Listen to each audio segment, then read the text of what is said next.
देखो बच्चों, आज इस क्लास में हम आपको एल्कोहलों के गुण पहले एक्सप्लेन करेंगे। इसके बाद कुछ और टॉपिक्स पे डिस्कशन करेंगे। एल्कोहलों के गुणों को हम दो पदों में पढ़ेंगे। Properties of alcohols. First one, physical properties.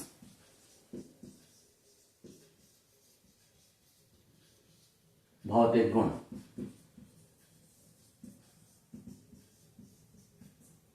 फिर इसके बाद केमिकल प्रॉपर्टीज।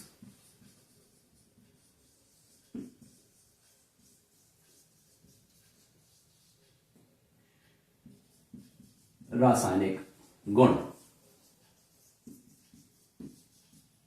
ठीक है। फिजिकल प्रॉपर्टीज में फंडामेंटली क्या है, बेसिकली क्या है, हम क्या याद करके रखते हैं। तो फिजिकल प्रॉपर्टीज में हम फिजिकल स्टेट्स के बारे में बात कर सकते हैं, कलर के बारे में बात कर सकते हैं, स्मेल के बारे में बात कर सकते हैं। फिर इसके बाद मेल्टिंग पॉइंट, बॉइलिंग पॉइंट के बारे में बात करेंगे। फिर आखिर में हम सॉल्युबिलिटी इन वाटर के बारे में बात कर सकते हैं। तो आते हैं, चलिए शुरू करते हैं। Physical properties. Physical properties of alcohols. इन पे हम विचार करें तो सबसे पहले हम बात करते हैं फिजिकल स्टेट की। फिजिकल स्टेट, भौतिक अवस्था। इसमें हमें बहुत ज्यादा ध्यान रखने की आवश्यकता नहीं, वो थोड़ा सा याद रखना है। लोअर, निम्नतर। लोअर एल्कोहल, निम्नतर एल्कोहल क्या होते हैं? जनरली ये क्या होते हैं, आपको ध्यान रखना है, द्रव होते हैं। क्या होते हैं? लिक्विड्स होते हैं। फिर मीडियम,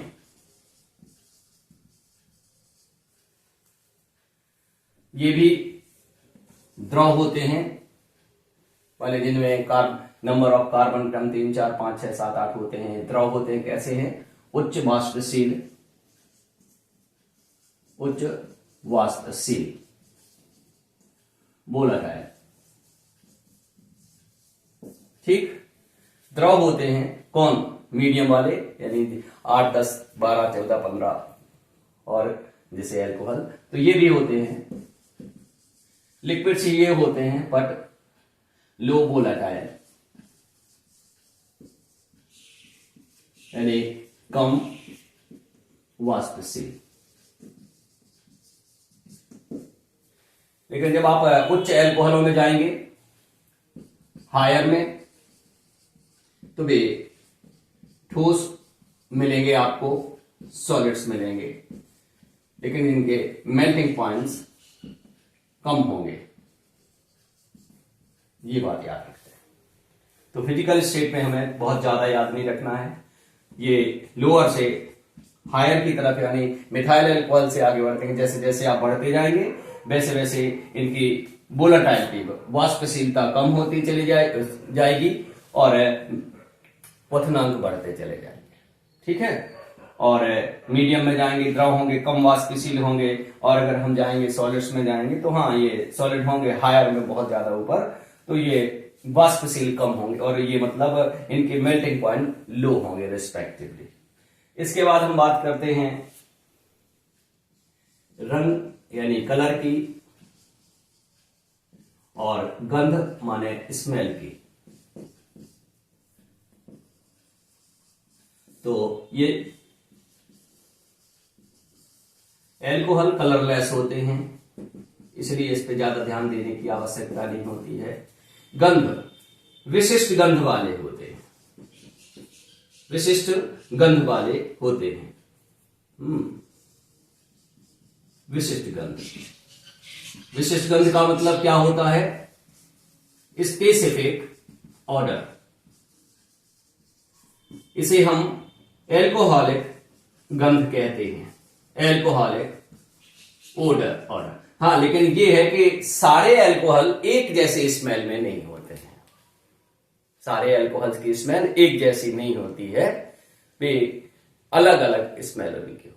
लेकिन ये स्पेसिफिक स्मेल होती है। ये स्मेल जो होती है ये केवल अल्कोहल्स में होती है और बाकी कहीं पे इसको देखने को नहीं मिलता है। इसके बाद हम तो देखिए, हम पहली बात कर लें, फिजिकल स्टेट याद कर लीजिए।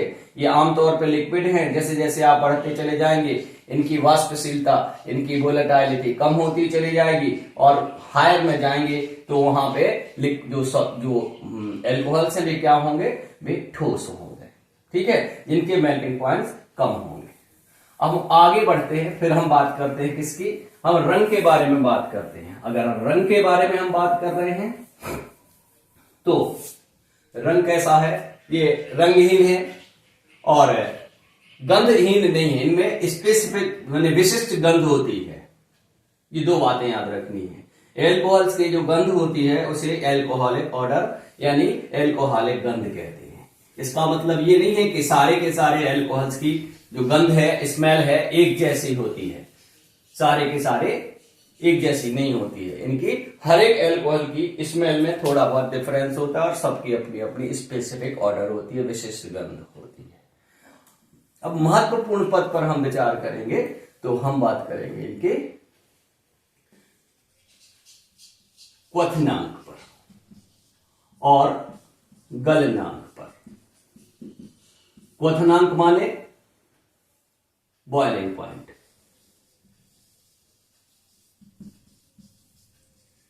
और गलनांक माने मेल्टिंग पॉइंट। जानते ही हो, बस ऐसे ही। ठीक है, अच्छा, तो इसमें हमें ध्यान रखना है जो लोअर एल्कोहल्स होते हैं, लोअर एल्कोहल्स होते हैं, इनके बॉइलिंग पॉइंट्स लो होते हैं, कम होते हैं, माने निम्न होते हैं। ठीक है, और जैसे जैसे हम बढ़ते हैं, जैसे जैसे हम बढ़ते हैं क्या, किसकी ओर, अणुभार यानी मोलर मास बढ़ने पर क्या होता है, बॉइलिंग पॉइंट बढ़ते हैं। ये बात देखने में मिलेगी आपको। ठीक है, बॉइलिंग पॉइंट बढ़ेंगे तो आपको अणुभार यानी अणुभार बढ़ेंगे तो बॉइलिंग पॉइंट बढ़ते हुए आपको मिलेंगे। अब यहां पे हमें ध्यान देने वाली बात है कि बॉइलिंग पॉइंट निर्भर किस पे करता है। तो फंडामेंटली तीन बातें हैं, फंडामेंटली तीन बातें हैं जिस पे निर्भरता होती है। किसकी, क्वथनांक की निर्भरता। नंबर एक होता है OH ग्रुप। इससे क्या होता है, अंतर अणुक हाइड्रोजन बंधन, ये प्रभावित करता है। नंबर दो, एल्किल समूह, एल्किल समूह की संरचना। ये दो तरीके से होती है, दो बातें यहां पर होती हैं। पहला, कार्बन चेन की लंबाई और दूसरा कार्बन परमाणुओं एटम्स की व्यवस्था। अब यहां पर आप ध्यान देंगे, जैसे जैसे कार्बन परमाणुओं की संख्या बढ़ेगी, जैसे जैसे कार्बन परमाणुओं की संख्या बढ़ेगी, जैसे जैसे कार्बन परमाणुओं की संख्या बढ़ेगी क्वथनांक बढ़ते हैं। उसका भी हम रीजन बताएंगे इससे क्या होता है। और कार्बन परमाणु व्यवस्था भी प्रभावी तौर पे प्रभावित करती है, कार्बन परमाणुओं की व्यवस्था प्रभावी तौर पे प्रभावित करती है। नंबर ऑफ कार्बन एटम्स बढ़ते हैं तो क्या होता है, इसके बारे में हमें ध्यान रखना पड़ेगा कि कार्बन परमाणुओं की संख्या बढ़ने पर यानी कार्बन चेन की लंबाई बढ़ने पर क्या होता है, वान डेर वाल बल बढ़ते हैं, यानी वान डेर वाल बलों की प्रबलता बढ़ती है। और जब वान डेर वाल बलों की प्रबलता बढ़ेगी, यानी strength of van der Waals forces increases on increasing length of carbon chain and number of carbon atoms. On increasing number of carbon atoms और carbon chain, length of carbon chain, van der Waals forces की जो strength होती है वो increase होती है, जिसके कारण क्या होता है, वान डेर वाल फोर्स इंक्रीज होते हैं, बढ़ते हैं। लेकिन अगर हम बात करें कार्बन परमाणुओं की व्यवस्था की, तो इसमें हम ध्यान रखेंगे, कार्बन परमाणुओं की व्यवस्था पर हम बात करते हैं। देखिए, ध्यान से देखिए, कार्बन परमाणुओं की व्यवस्था पर ध्यान देते हैं। सरल रेखीय श्रृंखला,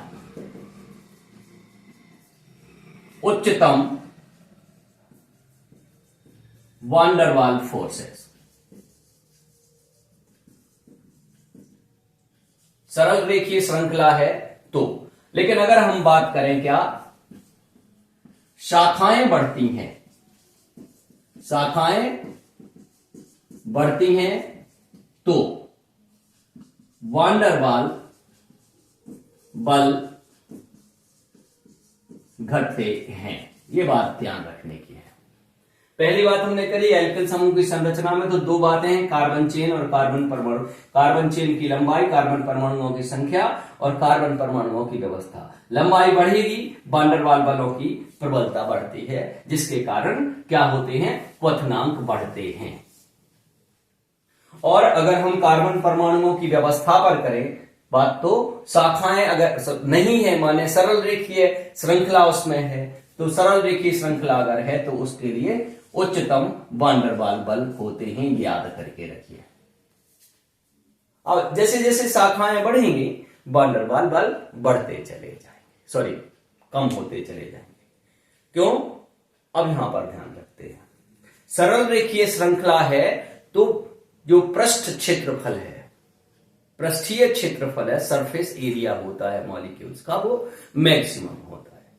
और जब सरफेस एरिया मैक्सिमम होता है तो वान डेर वाल फोर्स मैक्सिमम होता है। और अगर हम बात करें शाखाएं बढ़ रही हैं, शाखाएं बढ़ रही हैं तो संरचना सिकुड़ रही है, number of side chains, branches increase कर रही हैं, तो क्या होता है, उसका सरफेस एरिया कम होता चला जाता है। और जब सरफेस एरिया कम हो जाता है तो यहां पर क्या देखने को मिलता है, बॉइलिंग पॉइंट कम हो जाता है, नहीं वान डेर वाल फोर्सेस की जो स्ट्रेंथ है कम हो जाएगी, तो सरफेस एरिया बढ़ेगा। तो इसको हम कुछ एग्जांपल्स को लेकर हम इसको डिस्क्राइब कर देते हैं, ठीक है। छोटे एल्कोहल्स हैं, बॉइलिंग पॉइंट कम है, बड़े एल्कोहल्स हैं, बॉइलिंग पॉइंट ज्यादा है, lower alcohols low boiling point, higher alcohols high boiling point. अब यहां पे हमें ध्यान देना है मिथाइल एल्कोहल, मिथाइल एल्कोहल का बॉइलिंग पॉइंट सबसे कम है। जैसे जैसे आप बढ़ेंगे तो इथाइल एल्कोहल के लिए ये बढ़ जाएगा, क्योंकि दो कार्बन है। प्रोपाइल एल्कोहल के लिए ये और भी ज्यादा हो जाएगा,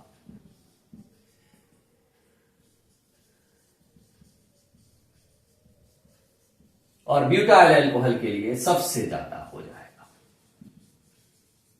यहां पे ध्यान देने वाली बात एक और है, देखिए ये कार्बन चेन की लेंथ बढ़ रही है, कार्बन चेन की लेंथ बढ़ रही है, तो बॉइलिंग पॉइंट भी बढ़ रहे हैं। लेकिन अगर हम same number of carbon atom पर हम जाते हैं तो ये जो नॉर्मल प्रोपाइल एल्कोहल है ना, आइसोप्रोपाइल, तो आइसोप्रोपाइल एल्कोहल का स्ट्रक्चर हम कुछ ऐसे डेवलप कर सकते हैं, लिख सकते हैं। इसका मतलब यहां पे इसका सरफेस एरिया ज्यादा है, इसका सरफेस एरिया रिस्पेक्टिवली कम है। एक और फैक्टर काम करता है, plus I effect of alkyl group. साथ में हम बात कर लें कार्बन चेन से लेंथ वगैरह, सरफेस एरिया वगैरह, तो वन डर वाल फोर्स। आई इफेक्ट बढ़ने पर क्या होता है, ये जो OH ग्रुप है इसकी पोलैरिटी कम हो जाती है। तो पोलैरिटी भी क्या करती है, बॉइलिंग पॉइंट को अफेक्ट करती है। इसमें पोलैरिटी सबसे कम है, इसमें थोड़ी ज्यादा है, इसमें और ज्यादा है। तो प्लस आई इफेक्ट बढ़ता चला जा रहा है, तो यहां पे पोलैरिटी भी कम होती है। लेकिन पोलैरिटी का जो OH ग्रुप की पोलैरिटी का है, जो क्वेश्चन पर है, ये इफेक्टिवली इफेक्ट नहीं होता है विद रिस्पेक्ट टू वन डर वाल फोर्सेस ऑफ एल्काइल ग्रुप्स। अब हम यहां पर बात कर लें, ये एक साइड फैक्टर है, इसको हम ध्यान, तो ये तो हमने बता दिया, इसका जो बॉइलिंग पॉइंट है ये लोएस्ट है, इसका इन चारों में कैसा होगा, हाईएस्ट होगा। ठीक है। और जैसे जैसे हम मिथाइल अल्कोहल से ब्यूटाइल अल्कोहल पर जाएंगे, फिर पेंटेनॉल, हेक्सेनॉल, जैसे जैसे आप आगे बढ़ते चले जाएंगे बॉइलिंग पॉइंट बढ़ते चले जाएंगे। अब हम बात कर लेते हैं किसके लिए, अब हम बात कर लेते हैं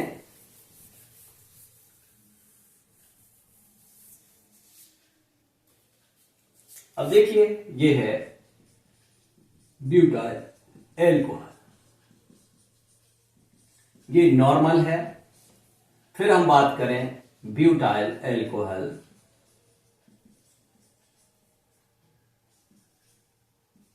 ये आइसो है।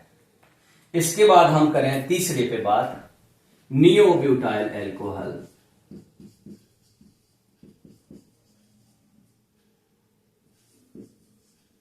Neo butyl alcohol. और फिर हम बात करें सेकेंडरी ब्यूटाइल अल्कोहल,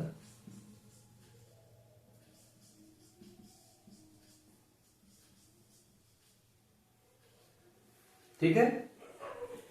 तो यहां पे 1 डिग्री लोएस्ट है, 1 डिग्री में लोएस्ट है, 2 डिग्री में थोड़ा सा ज्यादा है, ये है 2 डिग्री, ये है 1 डिग्री। तो इन दोनों का लोएस्ट है, फिर इसका है, और ये है 3 डिग्री। तो यहां पे हमें थोड़ा सा ध्यान रखना पड़ेगा, 1 डिग्री, 2 डिग्री और 3 डिग्री पे भी गौर करना पड़ेगा। 1 डिग्री 2 है, नॉर्मल और आइसो। सबसे ज्यादा होता है 1 डिग्री का होता है हाईएस्ट, सॉरी यहां पे हम गलत लिख गए, इसको सुधार लेते हैं। जो क्या है ना कि ये जो प्राइमरी अल्कोहल है, जो स्ट्रेट कार्बन चेन है, वहां पे हाईएस्ट होता है। तो 1 डिग्री का हाईएस्ट होगा। अब 1 डिग्री में नॉर्मल और आइसो, इसमें क्या है, कोई साइड चेन नहीं है, इसमें एक साइड चेन है। तो सबसे ज्यादा होगा नॉर्मल अल्कोहल का, और फिर होगा आइसो अल्कोहल का, फिर होगा सेकेंडरी का, और फिर होगा नियो का। Neo 3 degree, secondary 2 degree, iso 1 degree with branch, normal 1 degree with straight carbon chain. तो ये बात ध्यान रखेंगे। अब हम सरल भाषा में एक बार बात कर लें, एल्कोहल्स के जो बॉइलिंग पॉइंट्स होते हैं वो कार्बन एटम्स की नंबर ऑफ कार्बन एटम्स बढ़ने पे बढ़ते हैं। क्यों? क्योंकि जैसे जैसे कार्बन चेन बढ़ती है वैसे वैसे वन डर वाल फोर्सेस की स्ट्रेंथ बढ़ती है, और वन डर वाल फोर्सेस की स्ट्रेंथ बढ़ती है तो इंटरमॉलिक्यूलर फोर्स ऑफ अट्रैक्शन बढ़ता है, और इंटरमॉलिक्यूलर फोर्स ऑफ अट्रैक्शन जब बढ़ता है तो बॉइलिंग पॉइंट क्या होते हैं, बढ़ते हैं। ठीक है। अब हम बात कर लेते हैं कि कार्बन एटम्स तो बढ़ गए, लेकिन अब कार्बन एटम बराबर बराबर हैं, 1 2 3 4 चारों में। तो अब यहां पे हमें ध्यान देना पड़ेगा कि जो 1 डिग्री होता है, जो 1 डिग्री होता है उसका बॉइलिंग पॉइंट सबसे ज्यादा है। अभी हमने थोड़ी देर पहले बात करी थी कि प्लस आई इफेक्ट, जो 1 डिग्री एल्कोहल्स हैं उनमें प्लस आई इफेक्ट सबसे कम होता है। प्लस आई इफेक्ट कम होता है तो polarity of OH group, polarity of OH group ये भी ज्यादा होती है, यानी जैसे जैसे पोलैरिटी ज्यादा होगी तो सॉरी हाँ आई इफेक्ट कम है, पोलैरिटी ज्यादा, इसमें आई इफेक्ट सबसे कम है। जो नॉर्मल कार्बन चेन होती है उसका प्लस आई इफेक्ट सबसे कम होता है। आइसो का थोड़ा ज्यादा होता है, सेकेंडरी का और ज्यादा होता है, टर्सरी का सबसे ज्यादा होता है। यहाँ पे पोलैरिटी सबसे ज्यादा है, यहाँ पोलैरिटी कम है और कम है और कम होती चली गई है। इसको हम सरल भाषा में ये बात कर लेते हैं कि जहां पे सरल रेखीय श्रृंखला होती है, स्ट्रेट कार्बन चेन जो होती है, वहां पे सरफेस एरिया ज्यादा होता है, वैन डर वाल्स फोर्स कम होता है। सरफेस एरिया ज्यादा होता है, वैन डर वाल्स फोर्स ज्यादा होता है, इसलिए उनका बॉइलिंग पॉइंट ज्यादा होता है। जैसे जैसे हम शाखाओं के बढ़ने में बात करते हैं तो शाखाएं बढ़ती हैं, तो इन शाखाओं में बढ़ने पे देखते हैं कि शाखाएं बढ़ती हैं, सरफेस एरिया कम होता है, वैन डर वाल्स फोर्स कम होता है, बॉइलिंग पॉइंट कम हो जाता है। लेकिन जब दोनों में एक शाखा इसमें है, एक शाखा 3 कार्बन की चेन, 3 कार्बन की चेन, एक शाखा इसमें, एक शाखा इसमें है, जब शाखाओं की संख्या भी बराबर हो तो फिर हम ये देखते हैं कि ये कहां पे ज्यादा है। प्लस आई इफेक्ट जिसमें ज्यादा उसका बॉइलिंग पॉइंट कम होगा। प्लस आई इफेक्ट आइसो है, शाखा युक्त है, लेकिन ये प्राइमरी एल्कोहल है, तो यहाँ पे प्लस आई इफेक्ट रिस्पेक्टिवली कम है, और सेकेंडरी है तो प्लस आई इफेक्ट रिस्पेक्टिवली ज्यादा है। ज्यादा है तो OH की पोलैरिटी कम है, OH की पोलैरिटी ज्यादा। अब यहाँ पे carbon chain, carbon number of carbon atom बराबर बराबर है, तो अब काहे पे डिपेंड करेगा, पोलैरिटी ऑफ OH ग्रुप इस पे है ज्यादा, इस पे है कम, इसलिए इसका बॉइलिंग पॉइंट कम, इसका बॉइलिंग पॉइंट ज्यादा। तो पहली बात नंबर ऑफ कार्बन एटम्स को देखो, दूसरी बात कार्बन चेन की स्ट्रक्चर को देखो। स्ट्रक्चर में आप देखो कि शाखाएं कितनी है, ब्रांचेज कितनी है, ब्रांचेज बराबर हैं, तो फिर देखो नेचर, ब्रांचेज में के साथ हम नेचर को एनालाइज करेंगे। अगर प्राइमरी है तो वहां पर प्लस आई इफेक्ट ज्यादा है, सॉरी प्राइमरी है तो प्लस आई इफेक्ट कम है, सेकेंडरी है तो प्लस आई इफेक्ट थोड़ा ज्यादा है, टर्सरी है तो और ज्यादा है। और जैसे जैसे प्लस आई इफेक्ट बढ़ेगा वैसे वैसे पोलैरिटी कम हो जाएगी। प्लस आई इफेक्ट कम होगा, पोलैरिटी बढ़ जाएगी, पोलैरिटी बढ़ जाएगी, बॉइलिंग पॉइंट यानी अट्रैक्शन बढ़ जाएगा। हमने बताया ये किसको अफेक्ट करती है, ये हाइड्रोजन बॉन्डिंग को अफेक्ट करती है। तो ये बात याद करके रखिए। तो बॉइलिंग पॉइंट में इतनी सी बातें हम फिर बता दें। अब हम आगे बढ़ते हैं। बॉइलिंग पॉइंट के बाद हमें पढ़ना है विलेयता। विलेयता, अभी हम बॉइलिंग पॉइंट को लौट के एक बार और एक टर्म हम और बताएंगे,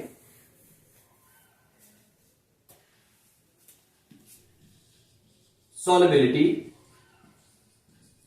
इन वाटर। हम बात करते हैं जल में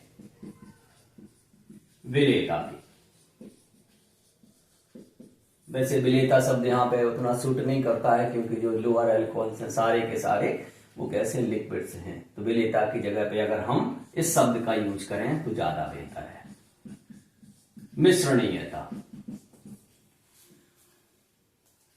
ये क्या होते हैं, विलेय होते हैं अल्कोहल या मिश्रणीय होते हैं, ठीक है। लोअर अल्कोहल जो होते हैं, लोअर अल्कोहल जो होते हैं सभी अनुपातों में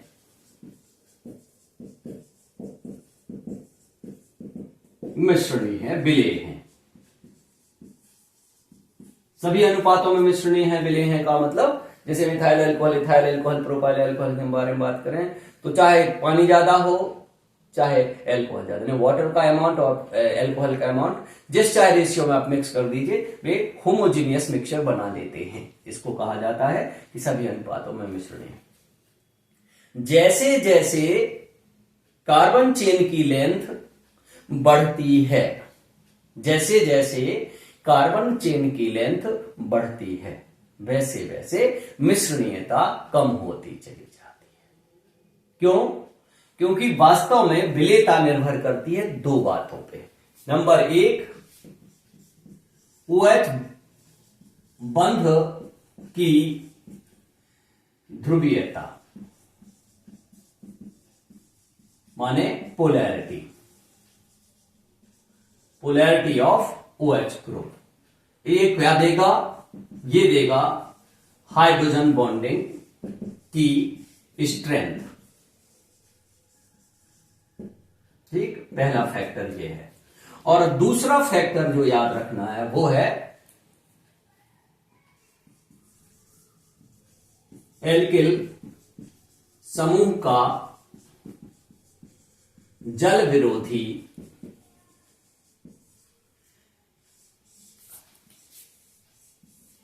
एल्किल समूह का जल विरोधी गुण, मतलब हाइड्रोफोबिक प्रॉपर्टी।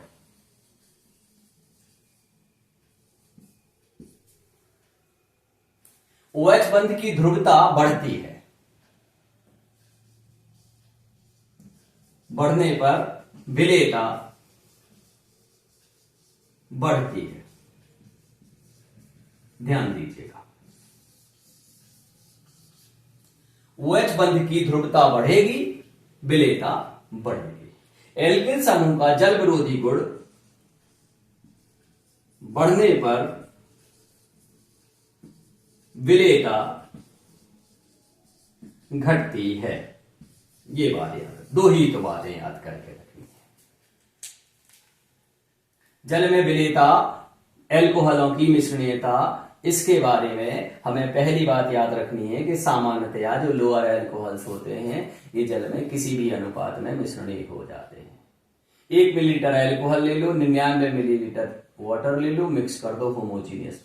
99 मिलीलीटर एल्कोहल ले लो, 1 मिलीलीटर वाटर ले लो, तो वो भी मिक्स हो जाते हैं, होमोजीनियस मिक्सचर बनाते हैं। ये डिपेंड काहे पे करती है? तो फंडामेंटली आपको याद रखना पड़ेगा, पहला ये क्या है? OH बंध की ध्रुवीयता, पोलैरिटी ऑफ OH ग्रुप, जो कि हाइड्रोजन बॉन्ड की स्ट्रेंथ को बढ़ाती है। हाइड्रोजन बॉन्ड की स्ट्रेंथ को बढ़ाती है किसके साथ? वाटर मॉलिक्यूल्स के साथ हाइड्रोजन बॉन्ड। तो ये समी क्या है, इसका रीजन हम यहां पे भी लिख देते हैं, हाइड्रोजन बॉन्डिंग। कौन सी? इंटर मॉलिक्यूलर हाइड्रोजन बॉन्डिंग का जो फॉर्मेशन होता है किसके साथ? With water molecules.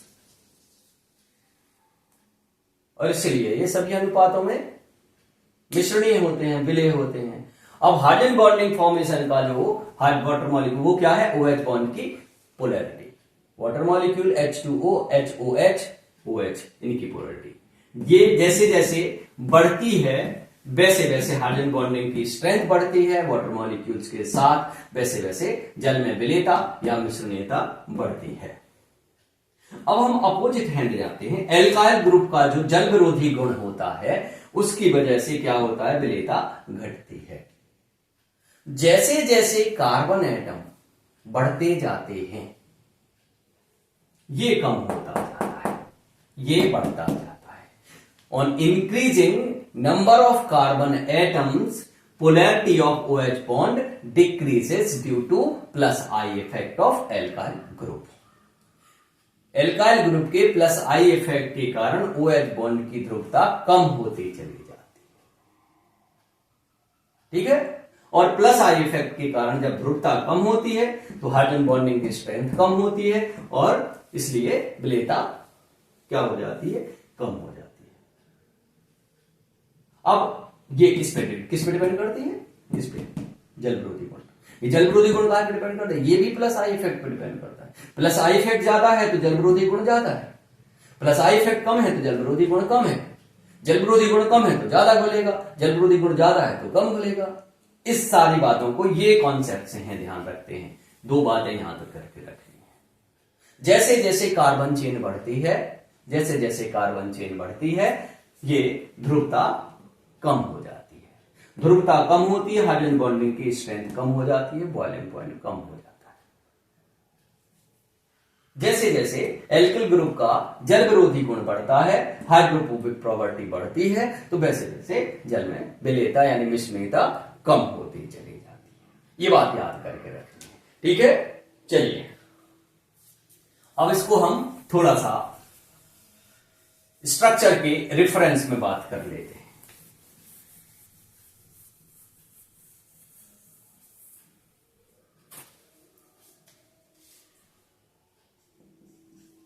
कार्बन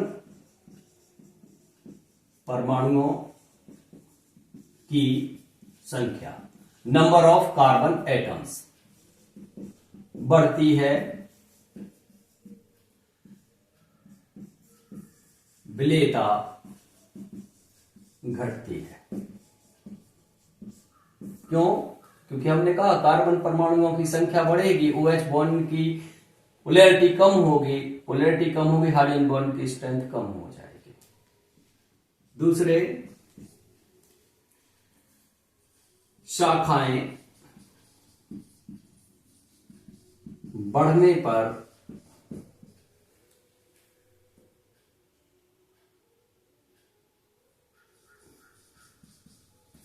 विलेयता घटती है। यहां पर हमें एक बात ध्यान दें, क्यों ऐसा होता है? शाखाएं बढ़ेंगी ना, तो प्लस आई इफेक्ट जो है ये बढ़ता है, तो विलेयता घट जाएगी, प्लस आई इफेक्ट, और जो हाइड्रोफोबिक प्रॉपर्टी है वो भी क्या हो जाती है, बढ़ जाती है। ये दो बातें हमें याद करनी। अब हमें क्या करना है, क्वथनांक, गलनांक, क्वथनांक, और अगर हम बात करें गलनांक क्वथनांक के अलावा तो विलेयता की तुलनात्मक रूप से हम अगर इनको देखें तो दोनों के लिए हम बात कर लें, और वो बातें क्या हैं, वो हैं ऐसी कि एल्केन्स, एल्काइल हैलाइड्स, ईथर्स, ये कैसे समान अणुभार वाले, हैविंग अप्रोक्सीमेटली इक्वल और इक्वल मोलर मास।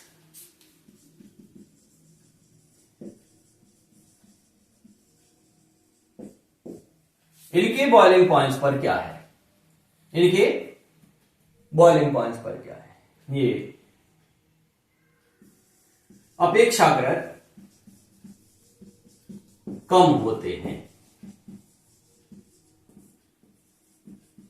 उसकी वजह क्या है, हाइड्रोजन बॉन्डिंग, ध्यान दीजिएगा। एल्कोहल बनाते हैं,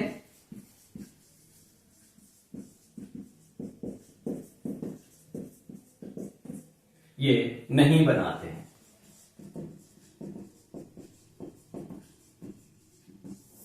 कौन? ये एल्केन मॉलिक्यूल्स में हाइड्रोजन बॉन्डिंग नहीं होती, अल्काइल हैलाइड्स में हाइड्रोजन बॉन्डिंग नहीं होती, ईथर्स में हाइड्रोजन बॉन्डिंग नहीं होती है, लेकिन अल्कोहल्स में हाइड्रोजन बॉन्डिंग होती है। इसलिए अल्कोहल्स के बॉइलिंग पॉइंट जो होते हैं इनके कंपेरेटिवली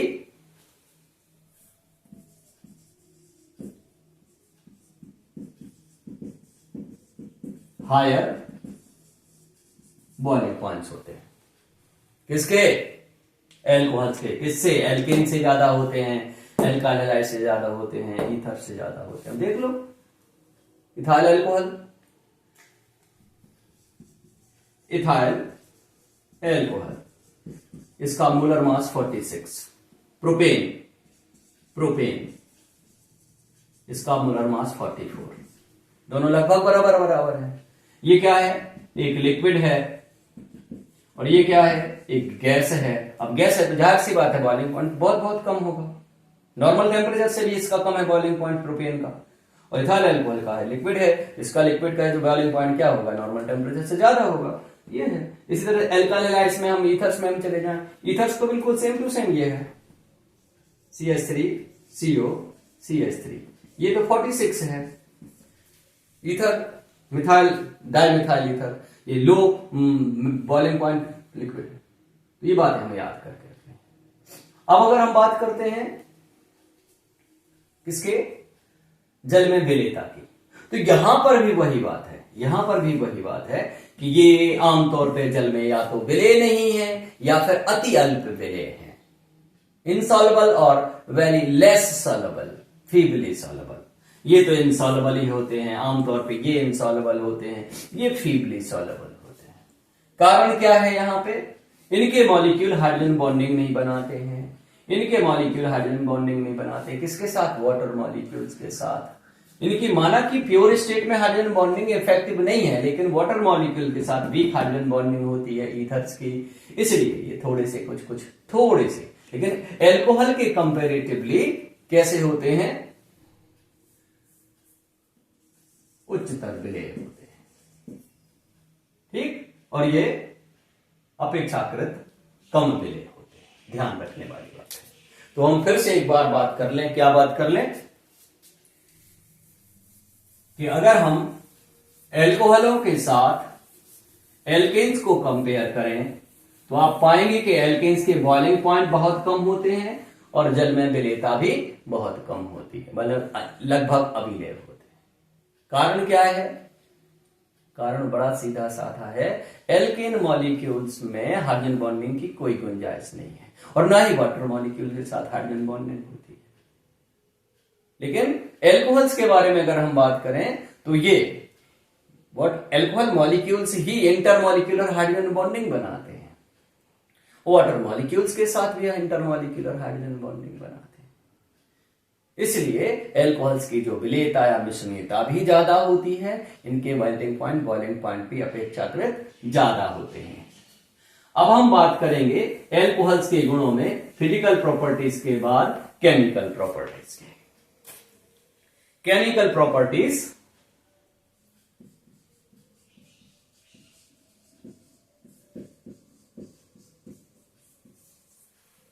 यहां पे ध्यान देने वाली बात है, जैसे जैसे कार्बन चेन की स्ट्रेंथ बढ़ती है वैसे वैसे जो सक्रियता कुछ क्षेत्रों में बढ़ती है, कुछ क्षेत्रों में घटती है। तो हम इसको कंपेयर करने के बजाय हम सीधे सीधे चलते हैं इनकी रासायनिक अभिक्रियाओं के लिए। रासायनिक गुणों का अध्ययन करेंगे हम काहे के रूप में? रासायनिक अभिक्रियाओं के रूप में। रासायनिक अभिक्रियाओं के रूप में हम बात करते हैं।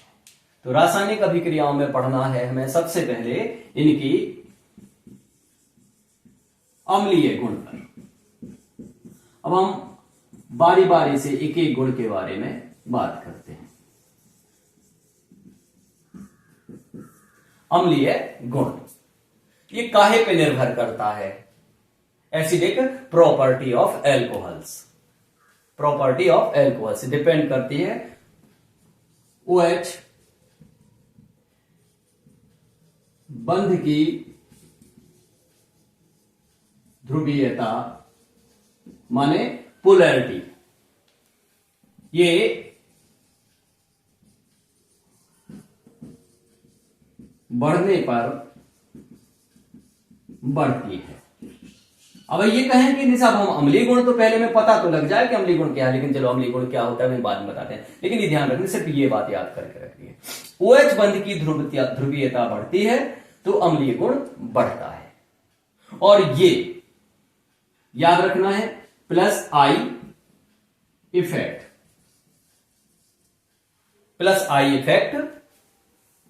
ऑफ एल्काइल ग्रुप, बढ़ने पर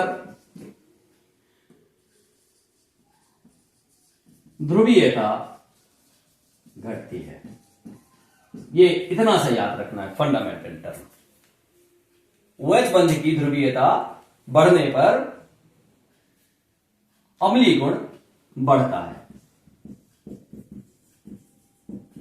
ठीक है, अम्लीय गुण बढ़ता है। और इसकी जो गुण है वो काहे पे निर्भर करता है? Plus I effect of alkyl group पे। प्लस आई इफेक्ट यानी धनात्मक प्रेरणक प्रभाव एल्काइल समूह का बढ़ेगा तो OH बंध की ध्रुवीयता घटती है। OH बंध की ध्रुवीयता घटती है तो एल्कोहल की अम्लीयता भी घटती है। तो हम सरल शब्दों में कह सकते हैं कि मिथाइल एल्कोहल जो है ये स्ट्रॉन्गेस्ट एसिड है, कहां पे? एल्कोहल्स के बीच में बात कर रहे हैं। वैसे हम नेचुरली बात नहीं, यूनिवर्सली बात नहीं कर रहे हैं कि सारे कंपाउंड्स में। एल्कोहल्स को कंपेयर करोगे तो मिथाइल एल्कोहल सबसे ज्यादा अम्लीय होगा। Strongest acid that is methyl alcohol. कारण इसमें plus I of methyl group कितना है? लोएस्ट है। तो OH बॉन्ड की पोलैरिटी कैसी है? हाईएस्ट है। बस सीधी सी तो बात है। OH ग्रुप की पोलैरिटी हाईएस्ट है, इसकी वजह है प्लस आई इफेक्ट मिनिमम है, लोएस्ट है, इसलिए मिथाइल अल्कोहल एक स्ट्रॉन्ग एसिड है। जैसे जैसे प्लस आई बढ़ता जाएगा वैसे वैसे पोलैरिटी घटती जाएगी, जैसे जैसे पोलैरिटी घटती जाएगी एसिडिक स्ट्रेंथ कम होती चली जाएगी। और प्लस आई इफेक्ट घटने की टेंडेंसी तो अभी हम पिछले फिजिकल प्रॉपर्टीज में डिस्क्राइब कर चुके हैं। कार्बन परमाणुओं की संख्या बढ़े प्लस आई बढ़े, कार्बन परमाणुओं की व्यवस्था जटिल होती जाए प्लस आई बढ़े। On increasing number of carbon atoms plus I increases. On increasing complexity of alkyl group plus I increases. Primary में सबसे कम होता है, टर्सरी में सबसे ज्यादा होता है। नॉर्मल है कम है, आइसो है ज्यादा है, नियो है और ज्यादा है, क्या? Plus I effect. तो OH पोलैरिटी से कम होती चली जाएगी। ये बात हमें याद करके रखें। तो ये बात हो गई। अब हम इनको पता तो लगाएं कि ये अम्ल हैं कि नहीं है, कितने अम्ल हैं, कितने प्रबल अम्ल है, दुर्बल अम्ल है। तो दुर्बल अम्ल है। Alcohols are weak acids. जो एल्कोहल है ये दुर्बल है, दुर्बल अम्ल। कितने दुर्बल? अत्यंत दुर्बल अम्ल है। Very weak acids are alcohol. कितने दुर्बल हैं? जल से भी दुर्बल, weaker than water, weaker than water. बेटा ये एसिडिक नेचर का पता कैसे लगता है? सबसे सरल तरीका होता है, सबसे सरल तरीका होता है, वही एक तरीका होता है मेनली। आम लोग पे क्या कहते हैं कि लिटमस का यूज कर लीजिए, लिटमस का यूज कर लीजिए। लिटमस का अल्कोहल पे कोई फर्क नहीं पड़ता। आप क्या करिएगा, लिटमस पर प्रभावहीन होते हैं, नो इफेक्ट ऑन लिटमस। ये बात भी याद रख लो। तो अब एसिडिक नेचर का पता कैसे लगता है? रिएक्शन से। क्या है? रिएक्शन से। कौन सी reactions? Reactions with metals, reactions with metals, with metals active metals. सक्रिय धातुओं के साथ एल्कोहलों की अभिक्रिया कराते हैं, सक्रिय धातुओं के साथ एल्कोहलों की अभिक्रिया कराते हैं। अगर अभिक्रिया हो जाए तो कहेंगे कि वो एसिड है, लेकिन सिर्फ ये नहीं, सक्रिय धातु अभिक्रिया करे और हाइड्रोजन गैस इवॉल्व हो, ऐसा कोई भी। यहां केवल अल्कोहल की नहीं, हम फॉर एवर सब हमेशा के लिए बोलते रहे। अगर सोडियम उठा लेते, एक एग्जाम्पल उठाते, sodium metal highly reactive metal है, उच्च सक्रिय धातु है।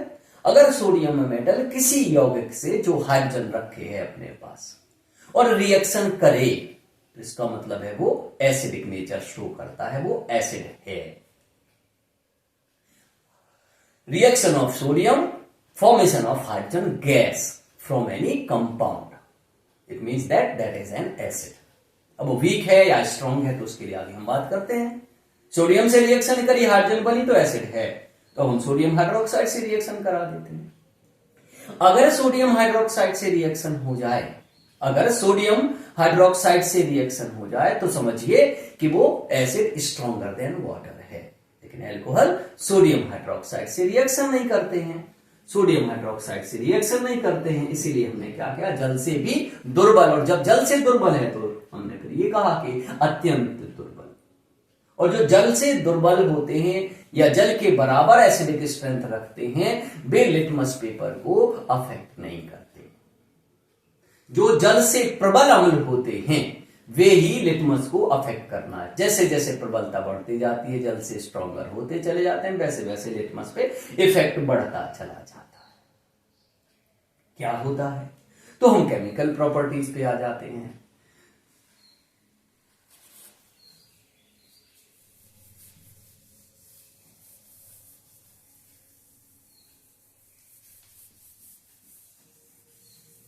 अब अम्लीय गुण को स्पष्ट करने के लिए हमें यहां पर ध्यान देना पड़ेगा। सोडियम धातु से अभिक्रिया क्या बनाते हैं? Sodium alkoxide. क्या? सोडियम एल्कोक्साइड बनाते हैं। सिंपल सी रिएक्शन है ये। Alcohol reacts with sodium to give sodium alkoxide and hydrogen gas। ये क्या है? एल्कोहल। एल्कोहल है ये है सोडियम एल्कोक्साइड। ये है सोडियम एल्कोक्साइड। अब अगर हम आगे बात करें, सोडियम हाइड्रोक्साइड से अभिक्रिया नहीं करते हैं। ये रिएक्शन होती है तो अम्ल हैं। ये रिएक्शन नहीं होती है तो जल से दुर्बल अम्ल हैं। दो बातें याद रखते हैं।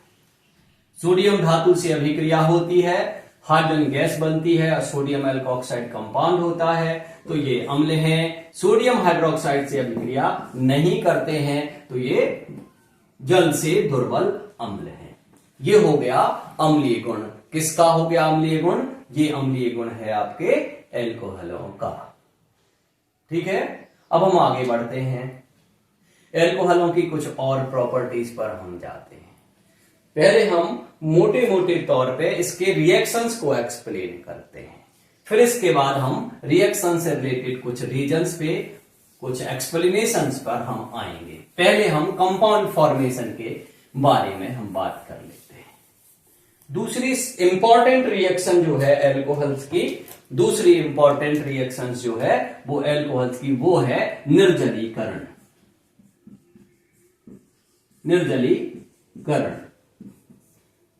डिहाइड्रेशन। डिहाइड्रेशन का मतलब क्या है सब जानते हो, फिर भी हम बता दे रहे हैं क्योंकि फंडामेंटल्स ऑफ ऑर्गेनिक केमिस्ट्री में हम इसको डिस्क्राइब किए हैं क्लासेस में। ध्यान से सुन लीजिए। निर्जलीकरण का मतलब होता है, डिहाइड्रेशन का मतलब होता है एल्कोहल अणुओं से OH समूह का निष्कासन एक हाइड्रोजन परमाणु के साथ जल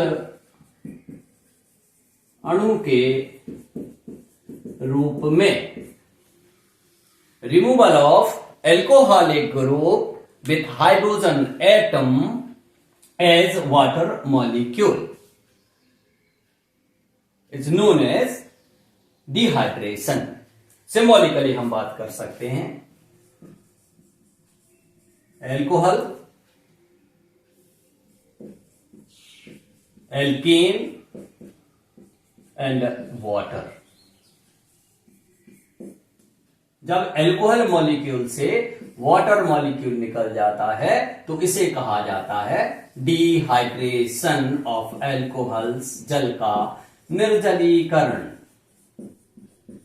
बनता क्या है? ये होता है मेन प्रोडक्ट। किसका? निर्जलीकरण का मुख्य उत्पाद होता है एल्कीन। ठीक, पहली बात हो गई निर्जलीकरण क्या है। निर्जलीकरण क्या है? जल के रूप में एल्कोहलिक समूह का निष्कासन एक हाइड्रोजन परमाणु के साथ। एल्कोहल अणुओं से एल्कोहलिक समूह का एक हाइड्रोजन परमाणु के साथ जल अणु के रूप में निष्कासन निर्जलीकरण कहलाता है। Removal of alcoholic group with hydrogen atom as water molecule is known as dehydration of alcohols. होता क्या है? Alkene is the main product. ठीक, सक्रियता का क्रम क्या है? सक्रियता का क्रम क्या है? Primary alcohols lowest reactive. जैसे जैसे हम बढ़ेंगे सेकेंडरी मोर रिएक्टिव, और जैसे जैसे बढ़ेंगे टर्सरी मोस्ट रिएक्टिव। ये बात याद कर लो। प्राइमरी सबसे कम, सेकेंडरी थोड़ी सी ज्यादा, और टर्सरी सबसे ज्यादा रिएक्टिव होते हैं। काहे के लिए? निर्जलीकरण के लिए। यानी प्राइमरी एल्कोहल सबसे आसानी से निर्जलीकृत हो जाते हैं, सेकेंडरी थोड़ा मुश्किल से, टर्सरी और भी ज्यादा मुश्किल से होते हैं। इतनी सी बात हमें याद करके रखनी है। ठीक है?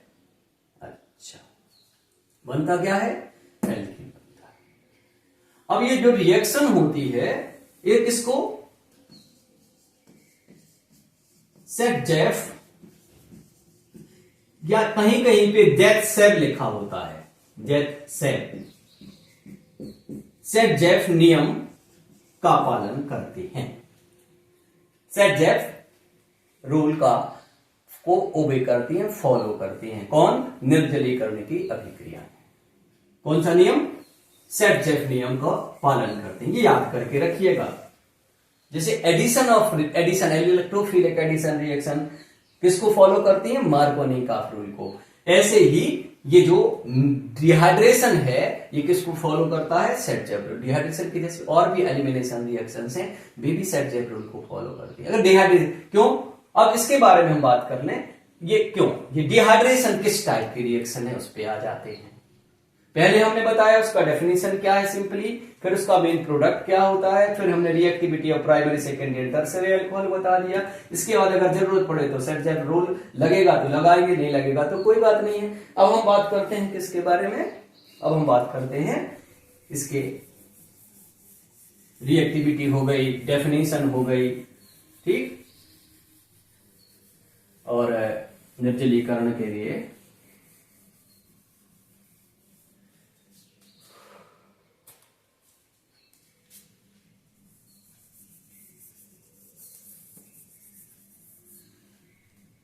अब ये इसका जो कंडीशंस जो होती हैं वो हम एल्कोहल की नेचर पे, एल्कोहल के नेचर पे डिपेंड। एल्कोहल कितने होते हैं? देखिए, एल्कोहल के जो निर्जलीकरण की बात करते हैं, पूर्ण निर्जलीकरण की हम बात करते हैं, परफेक्ट। तो इसमें हम बात करते हैं नॉर्मली मिथाइल एल्कोहल, इसका निर्जलीकरण नहीं हम करते होता है। ठीक है? अब हम बात करते हैं प्राइमरी एल्कोहल्स, प्राथमिक 1 डिग्री। तो इसके लिए हम आमतौर पे किसका यूज करते हैं? कंसंट्रेटेड H2SO4 का यूज करते हैं। 160 से 170 डिग्री सेल्सियस टेम्परेचर की रिक्वायरमेंट होती है। अगर हम सेकेंडरी अल्कोहल की बात करते हैं, 2 डिग्री की बात करते हैं, तो यहाँ पे हम कंसंट्रेट की बजाय हम डाइल्यूट H2SO4 का यूज करते हैं, और यहाँ पे टेम्परेचर बहुत ज्यादा मायने नहीं रखता है। जैसे जैसे टेम्परेचर बढ़ाइएगा रेट बढ़ेगा। और इसके बाद अगर हम टर्सरी अल्कोहल्स की बात करते हैं, तो यहाँ पे भी हम डाइल्यूट H2SO4 की यूज तो कर सकते हैं, लेकिन यहाँ पे हम क्या यूज कर सकते हैं? H3PO4 का यूज कर सकते हैं एट लोअर टेम्परेचर्स। कम ताप पर हम क्या कर सकते हैं? H3PO4 का यूज। लेकिन प्राइमरी के लिए कंसंट्रेटेड सल्फ्यूरिक एसिड की बात करते हैं। ठीक है? सेट-जेफ रूल तो लगेगा, सेट-जेफ रूल लगेगा, लेकिन इसके अलावा ऑप्शनल है क्या? कंडीशंस ऑप्शनल है। प्राइमरी के लिए Al2O3, सेकेंडरी के लिए Al2O3, टर्सरी के लिए Al2O3, लेकिन इसके लिए तीन एल्कोहल हैं, तीन एल्कोहल के टेम्परेचर रेंज ध्यान रखना है। 350 degree Celsius plus temperature, 250 degree Celsius plus temperature, 150 degree Celsius plus temperature. Alumina तीनों में यूज कर सकते हैं for primary, secondary and tertiary in place of acids. लेकिन ये क्या ध्यान रखिए, 350, 250, 150। यहां सिंपलिसिटी देखिए कि देखो प्राइमरी अल्कोहल की सबसे ज्यादा टेम्परेचर तक हीट करना है, ये थोड़ा सा मुश्किल है डिहाइड्रेशन। सेकेंडरी के लिए तो कम है और टर्सरी के लिए सबसे कम है, यानी सबसे ज्यादा आसानी से कौन देता है, टर्सरी अल्कोहल देते हैं। तो हमने आपको डेफिनेशन बता दी, डेफिनेशन के बाद हमने रिएक्टिविटी बता दी, रिएक्टिविटी के बाद सेट रूल लगता है, फिर हमने ये सुटेबल कंडीशंस बता दी। अब सेट रूल के बारे में हम बात कर लेते हैं, अगर एप्लीकेबल है तो।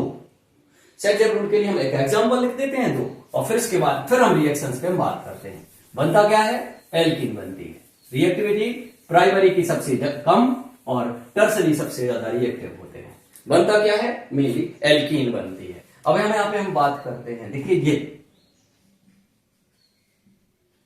Ethyl alcohol, concentrated H2SO4, 160, 170 degree, सबने ये रिएक्शन पढ़ी है, बिगेट इथाइलिन विद वाटर। एक और रिएक्शन देखते हैं,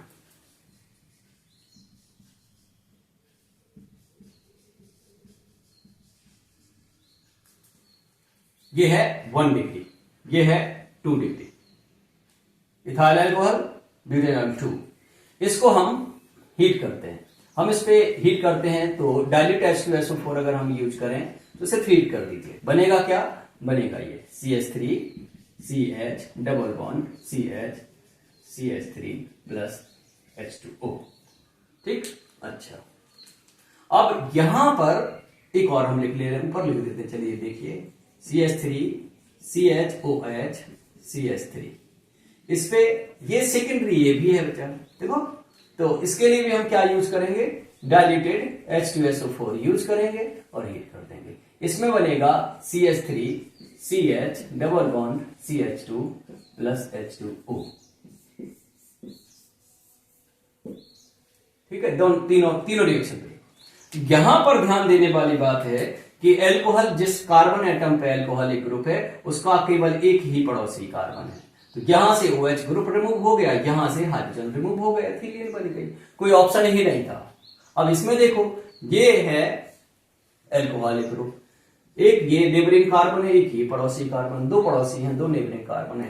यहां से हाइड्रोजन जा सकती है, यहां से हाइड्रोजन जा सकती है, लेकिन दोनों बिल्कुल एक जैसे हैं। तो यहां से जाए और चाहे यहां से जाए, बनेगा क्या, प्रोपीन ही बनेगी। ऐसे लिखो या फिर ऐसे लिख दो, कोई फर्क नहीं पड़ता, दोनों का मतलब एक ही है। लेकिन अगर हम बात करें इसकी, इसका ये है एल्कोहलिक ग्रुप और इसके दो पड़ोसी कार्बन एटम्स हैं, मिथाइल ग्रुप है और मिथाइलिन ग्रुप है। यहां पे CH2, यहां CH3, यहां से हाइड्रोजन रिमूव नहीं हुआ, हाइड्रोजन यहां से रिमूव हुआ। ठीक, यहां पे 3 है, यहां पे 2 है, यहां पे ज्यादा है, यहां से कम है। यही सेट रूल कहता है कि जहां से OH ग्रुप निकल रहा है वो तो निकलेगा जिस कार्बन पे है, उसके पड़ोसी कार्बन से हाइड्रोजन निकलनी है, पड़ोसी कार्बन से जिसपे हाइड्रोजन कम है वहां से हाइड्रोजन। ये मेजर प्रोडक्ट है। अगर आप कोई कहे कि नहीं साहब यहां से बिल्कुल नहीं निकलता, निकलता तो है, ये निकलेगा तो पक्का यहां से। जैसे एडिशन में होता है वैसे इसमें भी होता है, वहां पे मार्कोनी-काफ रूल, यहां पे सेट रूल लगता है। तो साथ में को प्रोडक्ट थोड़ा सा अमाउंट इसका भी बनेगा, थोड़ा सा, लेकिन इतना कम है कि आमतौर पे हम क्या कह देते हैं, ये बनता नहीं है। और ये तो सेट रूल है। सेट रूल क्या कहता है, in dehydration of alcohols, hydrogen removed from that neighbouring carbon atom which has less number of hydrogen atom, otherwise longer carbon chain।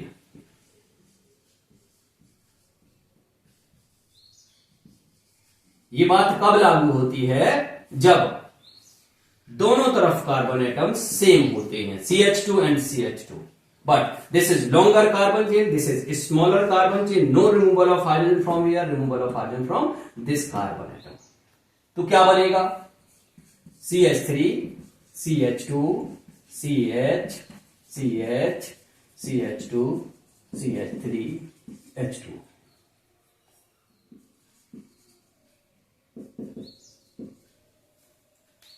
मतलब ये हम एक बार फिर इसको सिस्टमेटिकली लिखते हैं। यहां से जब रिमूव होगा तो क्या होगा, यहां से जाएगा OH ग्रुप और यहां से जाएगी हाइड्रोजन और हमें मिलेगा CH3।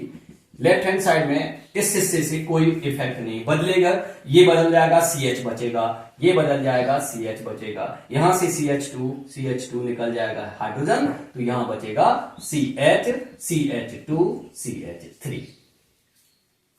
ये है डिहाइड्रेशन किसका, एल्कोहल्स का। ठीक है, अब यहां पे हमने शेफ़ज़र रूल के बारे में बात करी। कोई भी रिएक्शन हो, करना क्या है,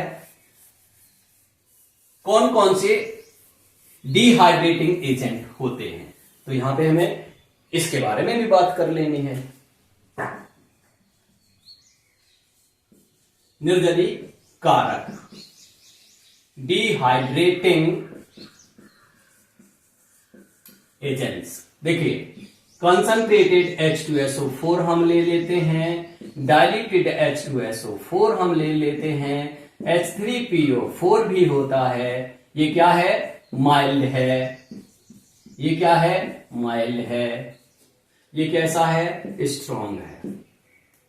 इसके अलावा हम एक और ले सकते हैं, क्या ले सकते हैं, Al2O3 एल्यूमिना। बेटा ये माइल्ड के जैसे भी यूज कर सकते हैं और स्ट्रॉन्ग के, मतलब स्ट्रॉन्ग के जैसे भी यूज कर सकते हैं। इसकी जो स्ट्रेंथ है वो काहे पे डिपेंड करती है, टेम्परेचर पे डिपेंड करती है। जैसे जैसे टेम्परेचर बढ़ता जाता है इसकी स्ट्रेंथ बढ़ती जाती है। निर्जली कारक होते क्या है, पता ही होगा, ऐसे सब्सटेंसेज जो किसी भी ऑर्गेनिक कंपाउंड से वाटर रिमूवल के लिए रिस्पॉन्सिबल है, वाटर रिमूवल कर सकते हैं, डिहाइड्रेशन कर सकते हैं। यानी वे सब्सटेंसेज जो किसी पदार्थ के निर्जलीकरण के लिए उत्तरदायी होते हैं वे निर्जली कारक कहलाते हैं। निर्जलीकरण में उपयोगी होते हैं, निर्जली कारक कहलाते हैं। एल्कोहलों के निर्जलीकरण में सल्फ्यूरिक एसिड यूज करते हैं, ऑर्थोफॉस्फोरिक एसिड भी कर सकते हैं, एल्यूमिना भी करते हैं, और भी इसके अलावा किए जाते हैं। ये नहीं कि केवल यही है, ठीक है, अलग अलग जगहों पे अलग अलग सब्सटेंसेस का यूज होता है। तो ये है दूसरा गुण किसका, एल्कोहलों का निर्जलीकरण। अब हम थोड़ा सा कुछ रिएक्शंस पे हम गौर कर लें, थोड़ा सा हम कुछ रिएक्शंस पे गौर कर लें। ठीक है, किस पे गौर करते हैं, एक तो हम एसिडिक नेचर के लिए हम बात करते हैं।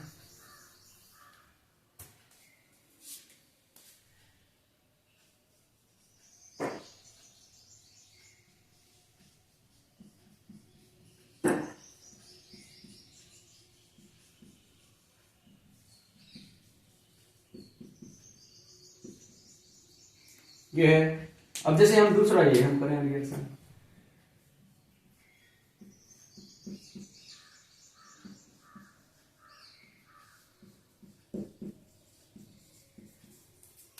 ये हमें मिलेगा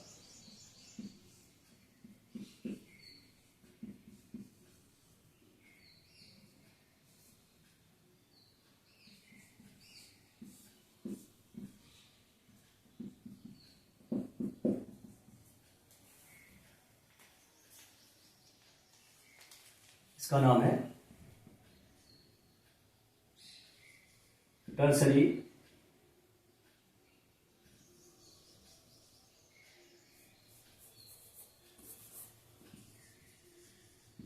एल्यूमिनियम टर्सरी ब्यूटॉक्साइड। ये इसका नाम है सोडियम इथॉक्साइड। ये रिएक्शंस क्या रिप्रेजेंट करती हैं, ये एक सवाल है। ये रिएक्शंस क्या रिप्रेजेंट करती हैं, तो ये रिएक्शंस रिप्रेजेंट करती हैं एसिडिक नेचर ऑफ एल्कोहल्स। ठीक है। अब अगर हम बात करेंगे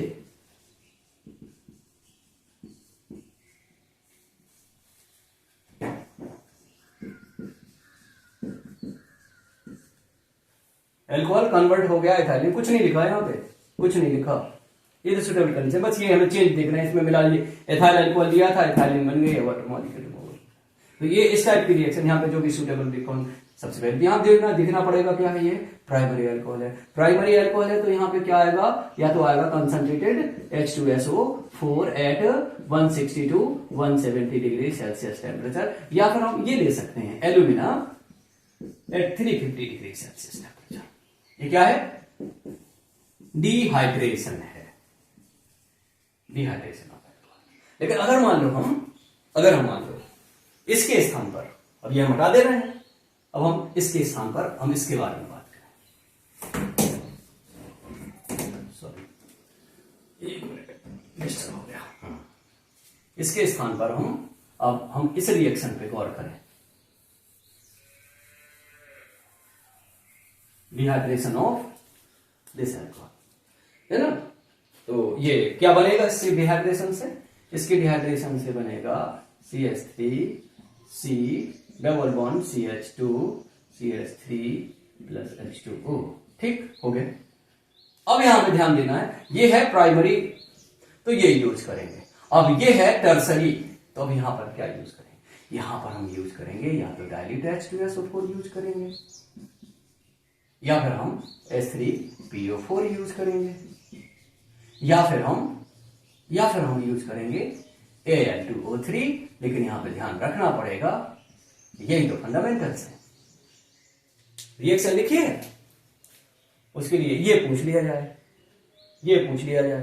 same to same Al2O3 which of the following reaction is correct. आपको ये भी दिया है, ये भी दिया है, इसमें भी 350, इसमें भी 350, अब इसमें 350 तो गलत नहीं है, 350 गलत नहीं है, लेस देन 150 गलत है। यहाँ पे 350 450 गलत नहीं है, लेस देन 350 गलत है। यानी प्राइमरी अल्कोहल्स के लिए लेस देन 350 इफेक्टिव नहीं है, सेकेंडरी के लिए 250 से नीचे इफेक्टिव नहीं है, और टर्सरी के लिए 150 से नीचे इफेक्टिव नहीं है। ठीक है, चलिए ये बात याद करके रखिए। हमने कहा एल्कोहल का डिहाइड्रेशन, एल्कोहल के डिहाइड्रेशन पर हम बात कर रहे हैं अगर, तो हम इसके बारे में हम अगर बात करते हैं तो ये किस टाइप की रिएक्शन है, तो जाहिर सी बात है विलोपन अभिक्रिया है। कौन, एल्कोहलों का निर्जलीकरण, डिहाइड्रेशन।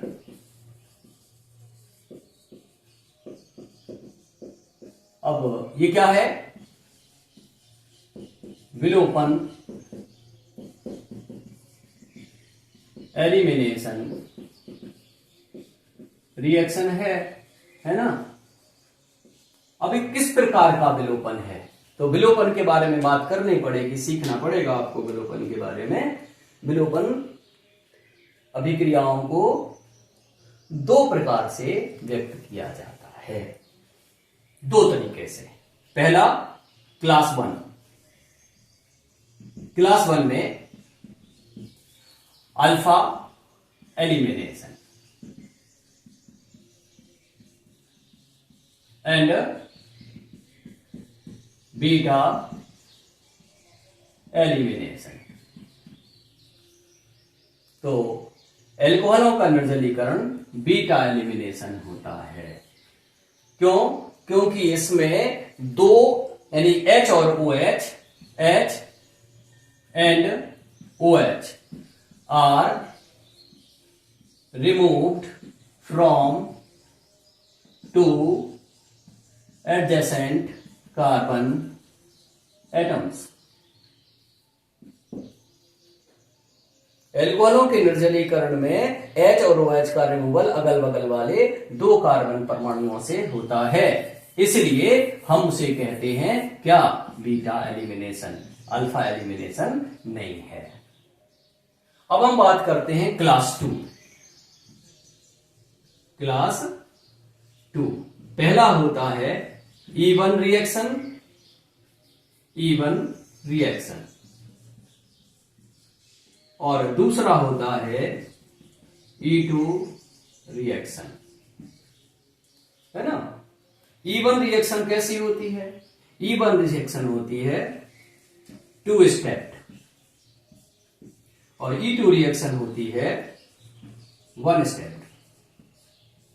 तो यहां पे हम बात कर लें एल्कोहलों के निर्जलीकरण में, एक पद में OH का निष्कासन और दूसरे पद में हाइड्रोजन का निष्कासन। ध्यान दीजिएगा, फिर से हम एक बार बात कर लें। प्रथम पद में OH ग्रुप का रिमूवल, और दूसरे पद में हाइड्रोजन परमाणु का निष्कासन। इसलिए एल्कोहलों का निर्जलीकरण किस टाइप का होता है?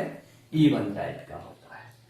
तो फिर से एक बार हम बात कर लें कि अगर हम एल्कोहलों के निर्जलीकरण पर हम गौर करें, एल्कोहलों के निर्जलीकरण पर अगर हम गौर करें तो ये एक विलोपन अभिक्रिया है। अगर विलोपन अभिक्रिया है, अगर विलोपन अभिक्रिया है तो विलोपन के 4 प्रकार होते हैं, 2 प्रकार एक तरीके से, 2 प्रकार एक तरीके से। ये H और OH की रिस्पेक्टिव पोजीशंस के बेस पे, और ये H और OH के रिमूवल के स्टेप्स के बेस पे।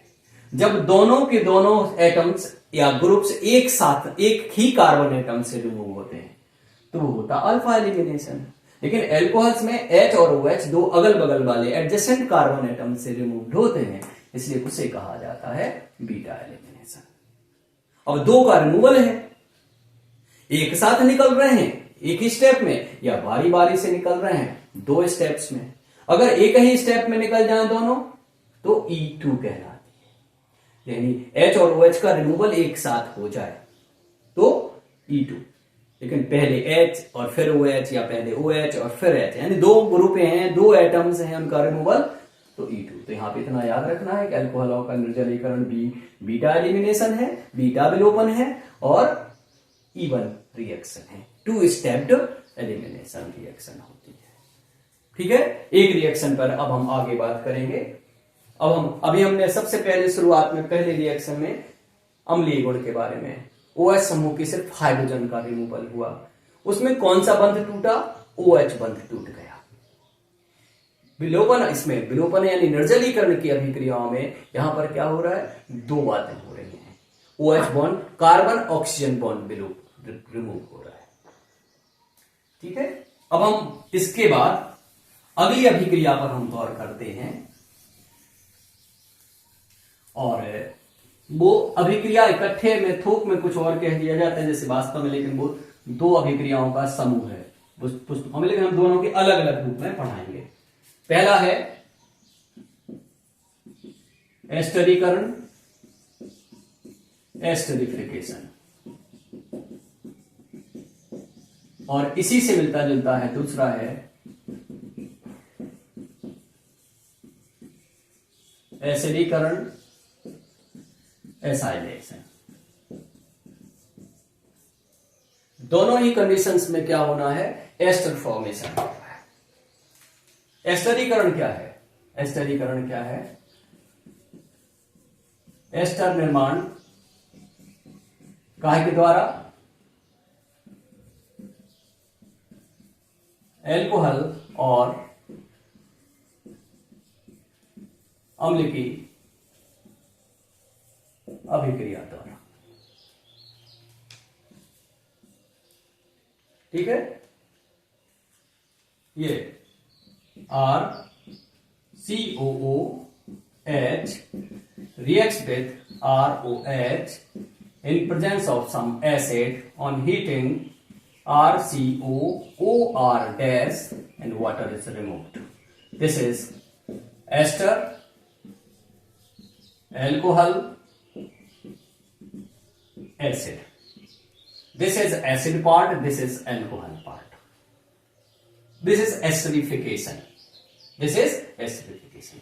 अब हम बात करते हैं दूसरे, ये रिएक्शन हो गई esterification. अब हम बात करेंगे क्या है कि एसिडीकरण. एसिडीकरण क्या है? एसिडीकरण क्या है? ये क्या है? ये भी है एस्टर निर्माण काय के द्वारा,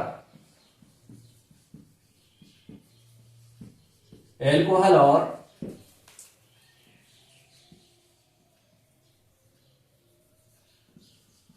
अम्ल, हैलाइड या एनहाइड्राइड की अभिक्रिया. ध्यान देने वाली बात है. एस्टर निर्माण यहां पे भी हो रहा है, एस्टर निर्माण यहां पे भी हो रहा है, एस्टर निर्माण इसमें भी है, एस्टर निर्माण यहां पे भी, लेकिन यहां पे अभिक्रिया एल्कोहल और अम्ल की अभिक्रिया, यहां पे अभिक्रिया अम्ल एल्कोहल के साथ किसकी? अम्ल हैलाइड किया, अम्ल एनहाइड्राइड किया. इन दोनों ही रिएक्शंस में, इन दोनों रिएक्शंस में क्या होता है? इन दोनों रिएक्शंस में जो भी होता है हाइड्रोजन का प्रतिस्थापन काय के द्वारा? RCO समूह द्वारा. हम यहां पे इसका केवल इंट्रोडक्शन दिया है, हम आगे बढ़ते हैं इसको लेके. एस्टरीकरण हो या एसिडीकरण हो, सामान्य रूप याद करें. इन दोनों अभिक्रियाओं में ये बात याद रखनी है कि एल्कोहल का हाइड्रोजन, OH ग्रुप का हाइड्रोजन जो है वो प्रतिस्थापित होता है किसके द्वारा? RCO ग्रुप यानी एसिल ग्रुप के द्वारा, एसिल समूह के द्वारा. और दोनों में ही क्या होता है? एस्टर निर्माण होता है. दोनों में ही क्या होता है? एस्टर निर्माण होता है. जब हम रिएक्शन कराएं किसकी? कार्बोक्सिलिक अम्ल की, तो उसे कहा जाता है एस्टरीकरण. और जब हम अभिक्रिया कराएं अम्ल हैलाइड की या अम्ल एनहाइड्राइड की, तो उसे कहा जाता है एसिडीकरण. लेकिन कहीं कहीं पे इन दोनों रिएक्शंस को कलेक्टिवली बोल दिया जाता है एस्टरीकरण. Formation of ester by the reaction of alcohol and monocarboxylic और carboxylic acids is called esterification. और ester formation due to reaction of alcohol with acid halide और एसिड एनहाइड्राइड, उसे कहा जाता है, क्या कहा जाता है? एसाइलेशन. ध्यान दीजिएगा, रिएक्शन में हमें इसके रिएक्शन हम बताते हैं. दोनों में हाइड्रोजन का प्रतिस्थापन होता है, दोनों में हाइड्रोजन का प्रतिस्थापन होता है, चाहे एस्टरीकरण हो चाहे एसिडीकरण हो. दोनों में एल्कोहल मॉलिक्यूल से एल्कोहलिक समूह की हाइड्रोजन का रिमूवल होता है. रिएक्ट्स विथ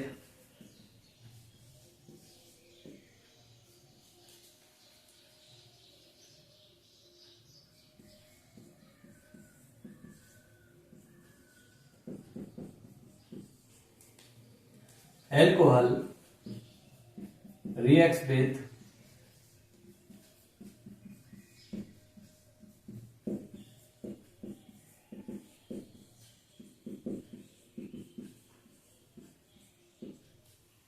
तो यहां पे ध्यान देने वाली बात है, यहां पे ध्यान देने वाली बात यह है कि ये जो ग्रुप होता है ये इस हाइड्रोजन को रिप्लेस करता है. ये हाइड्रोजन किसके साथ चली जाती है? इसके साथ चली जाती है. ये हाइड्रोजन किसके साथ चली जाती है? अगर हम ये बात करें किसके लिए, अब इसको हम कंपेरेटिवली बात करें, एल्कोहल एसिड, तो ये क्या हो जाएगा? एस्टर.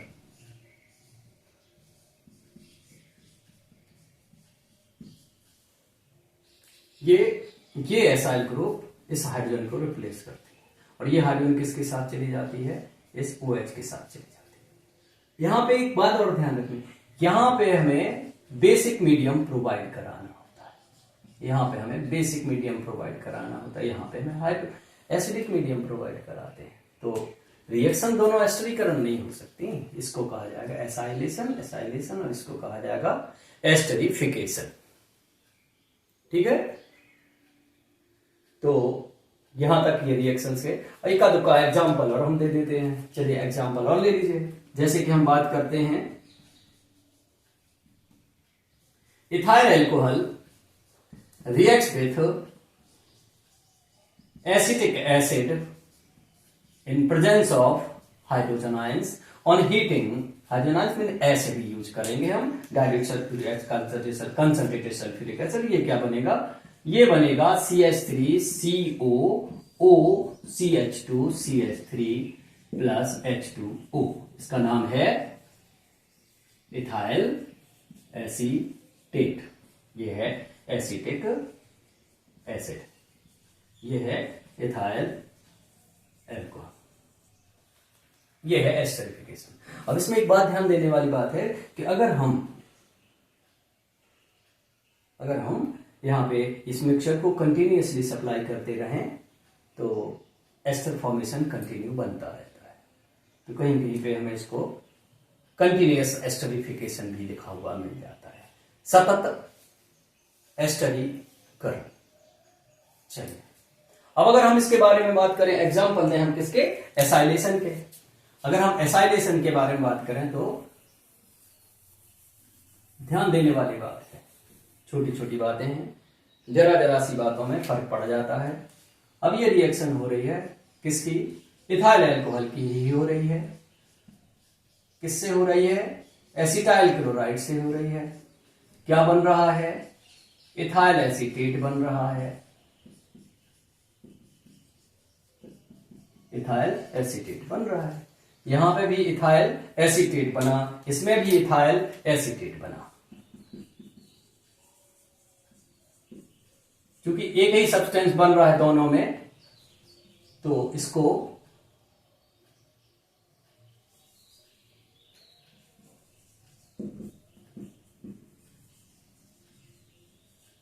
एक ही, लेकिन यहां पर कंडीशंस अलग अलग है बेटा। यहां पे बेसिक मीडियम, यहां पे एसिडिक मीडियम। ये एस्टरीफिकेशन है और ये एसाइलेशन है, बस ये बात ध्यान रखनी है इसमें। तो इस क्लास में इतना ही, बाकी अगली क्लासेस में हम आपको बताएंगे। ठीक है।